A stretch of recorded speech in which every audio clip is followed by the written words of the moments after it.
The current scene. Edwin Fesche. Tomorrow. Man has an insatiable desire to know what lies ahead. This is attested to by the phenomenal sale of Hal Lindsey's book, The Late Great Planet Earth. So far 6 million copies have been sold in 6 years. The fascination with the future is not only religious but secular. Witness the sale of almanacs and the hopes that science and politics engender.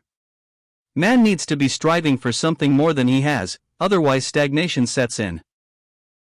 Basically, man wants something that will captivate his hopes, for, as King Solomon reminds us, where there is no vision, the people perish, Proverbs 29 verse 18. The communist would rob man of his highest hope, heaven, and sarcastically refer to it as pie in the sky.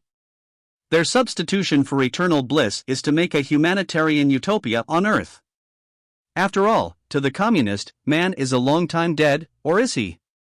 That indeed is the question of questions, and conscience, reason and the Bible affirm that there is a heaven to win and a hell to shun. Then too, the goals of the activists of the Western world appear to differ very little from that of the communists.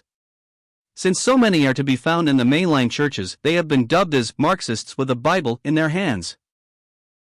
The social gospelers soon discover that violence is an essential and excusable resort to push forward their grandiose schemes. Newton, whom we judge to be one of them, writes, "We no longer view the structures of society as given by nature or by God, but know that because they are made by man, they can also be changed by man." It is not surprising that Moltmann feels that revolution may be necessary to obliterate the old society in order to bring in his brand of the new. It is true that pure communism would cancel out the greed that capitalism engenders, but where has there ever been a more productive system? Nor must it be overlooked that communism breeds its particular brand of evil, particularly the curbs on human freedom. The new man that Marx expected his social order to produce has never been forthcoming. The system ignores that which the Bible and history prove man to be an incurable sinner. Only the great physician of the soul, the Lord Jesus Christ, can effectively operate in this area. Yet this vision of Marx has succeeded in captivating half of the present world and is a serious threat to the rest. It has been well said that communism may put a new suit on a man, but Christianity puts a new man in the suit. Another evidence of man's concern for the future is seen in the popularity of seers. Perhaps the most notable is Jean Dixon. One lone prediction catapulted her into fame when in 1956 she announced that a blonde Democratic president will be elected in 1960 and will die in office. Not so bad considering its source. Unlike Bible prophecy, it supports no doctrine and carries no moral implications. Nor do we hear about the many failures that Mrs. Dixon has since made. Just like the divine healer's statistics, a complete silence concerning the thousands that do not get healed. Mankind will generally believe all that it wants to believe, no matter how impressive are the negatives. This accounts for the seeming poor returns of the gospel, but the natural man receiveth not the things of the Spirit of God, for they are foolishness unto him, neither can he know them, because they are spiritually discerned. 1 Corinthians 2 verse 14. The prophecies of the Bible are an inerrant proof for its divine inspiration. In this connection, the words of Isaiah 41 verses 21 to 22 are bold and challenging. "Produce your cause, saith the Lord, bring forth your strong reasons, saith the King of Jacob. Let them bring forth, and show us what shall happen, let them show the former things, what they be, that we may consider them, and know the latter end of them, or declare us things for to come." Then there are the fanatical votaries of the cults who consider themselves to hold the keys to prophecy. The Jehovah's Witnesses are perhaps the best example. Their agents have a standard approach when doing door-to-door visiting. Incidentally, they evidence a zeal worthy of a better cause. The cult's selling card is its interpretation of prophecy. Their future is an earthly kingdom with all vestiges of the fall removed. To my knowledge, no Christian that has been taught dispensational truth affords any encouragement to a Jehovah's Witness. He should easily be able to turn the conversation in his favor. However, the mainline churches encounter little, if any, teaching on prophecy that relates to the future. Too often it is discouraged. Even Calvin gave us commentaries on every book of the Bible but the Revelation. Christians, or professing Christians, that have not been exposed to the whole counsel of God are likely to give a gullible ear to a line of things of which they have heard little about. Some feel that their preachers have cheated them by failing to deal with this important phase of divine revelation. The remedy for this is not to shun any area of the divine revelation. This brings us to, what saith the Scriptures? Here we can only recommend the aforementioned Hal Lindsey's book and the New Schofield Reference Bible as valuable aids. As to one of the many signs of Christ's return, we cannot refrain from mentioning afresh the return of the Jews from their 2,000 years of dispersion and their national rebirth. This sign is a very recent development.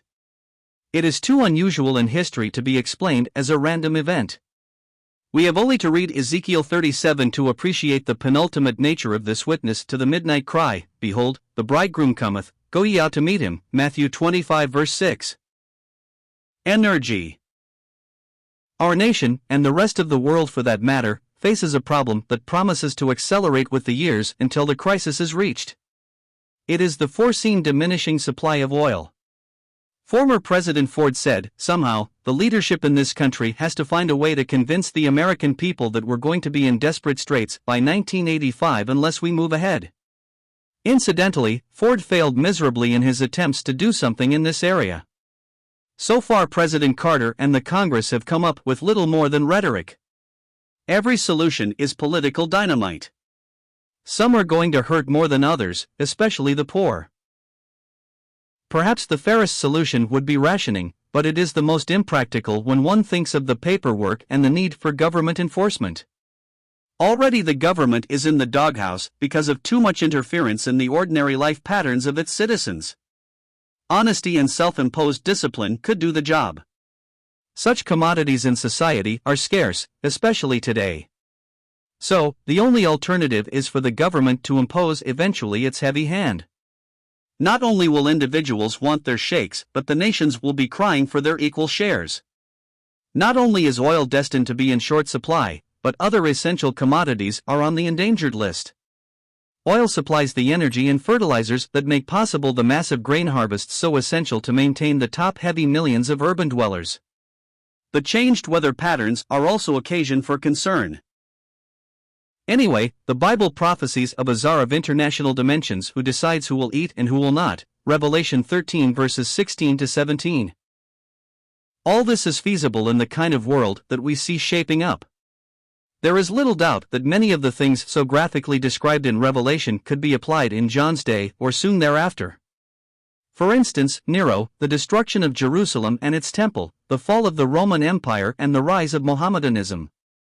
Then later the rise and arrogancy of popery and the challenge of Protestantism. Martin Luther considered the Turks hammering at the gates of Vienna in his day as the Gog and Magog of Ezekiel. Those who paralleled prophecy with their day were neither losers nor deceived. It certainly brought them to an anticipation and need for the return of Christ. They died in faith and enjoyed the blessed hope. The momentous happenings of the past now prove to be only rehearsals of the prodigious events heretofore impossible as far as man is able to create history. Now in this computerized atomic bomb world we are catching up with the climactic scenes of the last book of the Bible. Well, we must get back to the immediate energy problem. There are many who think that it is all a gimmick of the oil barons to raise prices and make fortunes for themselves. In fact, it has been just these people that have been warning us of what we are now facing. No one seemed to listen. Certainly scarcities raise prices on a free market. Put on controls and the black market goes into operation. The freer a society, the harder it is to enforce objectionable changes. Like the proverbial ostrich man prefers to hide his head in the sand. That World War II was in the making with the rise of Hitler was obvious. His most implacable foes, Britain and France, could not resolve themselves to stop him before it was too late. When given a choice, mankind prefers to live it up until, prodigal-like, they have come to the end of their road. Men are even more of this disposition in spiritual matters. Eternity seems to them a long way off. When old and on a deathbed will be time enough to prepare for the next world. Procrastination is so convenient. When it comes to the question of personal salvation through the blood of Christ, it is, today if you will hear his voice, harden not your hearts. Hebrews 4 verse 7. Righteous over much. As a result of the CIA abuses coming to light during the Watergate investigations, a sweep of righteous indignation possessed the conscience of Congress. In one area, the cure for unfair practices has been the setting up of the Senate Committee on Intelligence. It has recently published its first annual report. An editorial criticizes it as being active on its hunt for abuses such as wiretapping, clandestine activities, and possible abuses of civil liberties, but no announcement as to the intrinsic worth of the intelligence-gathering agencies. Senator Moynihan, one of the committee's members, wrote his reflections on the report. He suggested that one could get the impression from reading the report that American liberties are more endangered from its own intelligence apparatus than our external enemies. Not only this, but it puts an intelligence activity into the mold of a strict moral code. In a world like this, such severely limits the purpose of its existence. Not without some irony, the Wall Street Journal's editorial concludes, maybe the next annual report will tell us a little more about how our adversaries' intelligence operations are faring as the committee continues. Such good ethics that have been formulated, of course, look for the enemy to also obey the rules. Otherwise, out of sheer necessity, the old adage will be resurrected about fighting fire with fire. As a Christian, and for a Christian, we have not the least quarrel with the maxim, honesty is the best policy. However, we wonder in a cloak and dagger world if there is wisdom in putting our intelligence agents and spies in a moral straitjacket. This world is not the kingdom of Christ in its rule with a rod of iron aspect. That is coming. Now grace reigns and accomplishes its righteousness on this principle. It is no wonder, then, that the present phase of the Lord's kingdom is described as a mystery, Matthew 13. Until our Lord comes to literally reign, the course of this world is swayed by the prince of the power of the air, Ephesians 2 verse 2. The Christian is not of this world. If normally adjusted to his faith, he will exercise a good conscience Godward and manward. As such, he is often the prey of the unscrupulous. Instead of insisting on his rights, he is admonished rather to suffer yourselves to be defrauded, 1 Corinthians 6 verse 7. In times of persecution, the believer has no recourse but to his God. His calling is to suffer on behalf of righteousness. The nation of Israel was to obey and submit the outcome to the Lord, who had ever proved himself worthy of such trust. That is one thing, but to jeopardize this multi-everything nation to moral technicalities is another matter.